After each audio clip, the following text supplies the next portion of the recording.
Bonsoir et bienvenue sur Actu Globe. Ce lundi 4 mai 2026, la marine iranienne a tiré des missiles de croisière en direction de navires militaires américains dans le détroit d'Ormuz. Aucun navire américain n'a été touché. Mais cette action soulève une question terrifiante. Et si demain, le détroit d'Ormuz se fermait complètement? Ce soir, on vous dit exactement ce qui arriverait à l'économie mondiale en seulement 48 heures. Restez avec nous. Ce lundi 4 mai 2026, le monde a retenu son souffle. La marine iranienne a lancé des tirs de missiles de croisière en direction de navires militaires américains naviguant dans le détroit d'Ormuz. La télévision d'État iranienne a confirmé l'information, citant un communiqué officiel de l'armée. Washington, de son côté, a confirmé les tirs, en précisant qu'aucun navire américain n'avait été touché. Un avertissement, une démonstration de force, mais surtout un signal très dangereux pour l'économie mondiale entière. Pourquoi? Parce que ce petit détroit, large de seulement 33 km à son point le plus étroit, est la veine jugulaire du pétrole mondial. Le détroit d'Ormuz, c'est le passage maritime qui relie le golfe Persique à l'océan Indien. Chaque jour, 21 millions de barils de pétrole traversent ce détroit. Cela représente exactement 20% de la consommation mondiale de pétrole. Les pays qui dépendent de ce passage, l'Arabie Saoudite, les Émirats Arabes Unis, l'Irak, le Koweït et même l'Iran lui-même. Leurs clients, l'Europe, l'Asie et de nombreux pays africains. En clair, si ce détroit se ferme, c'est toute la planète qui suffoque.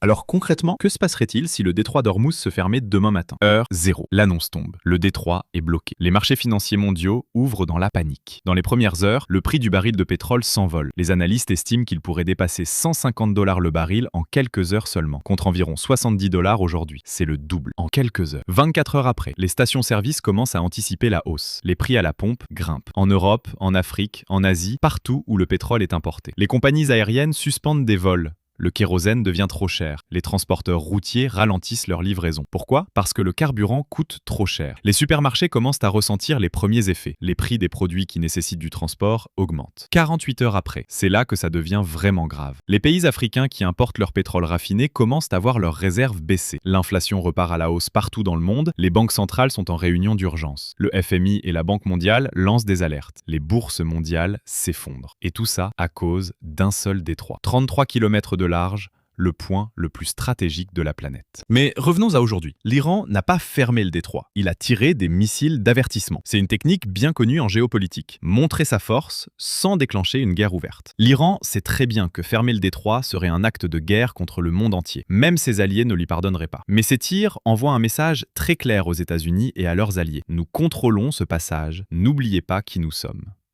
La vraie question maintenant, c'est: jusqu'où cette escalade va-t-elle aller? Et quel sera le prochain mouvement américain? Et pour l'Afrique, en particulier, ce scénario est particulièrement inquiétant.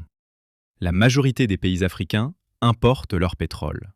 Une hausse brutale des prix frapperait directement le pouvoir d'achat de millions de personnes. C'est une actualité qui nous concerne tous directement. Voilà pour cette analyse complète de la situation dans le détroit d'Ormuz. Une chose est certaine, cette région restera sous haute tension dans les semaines qui viennent. On continuera de suivre cette actualité pour vous. Si cette vidéo vous a été utile, likez, partagez et abonnez-vous pour ne rater aucune de nos analyses. À très bientôt sur Actu Globe.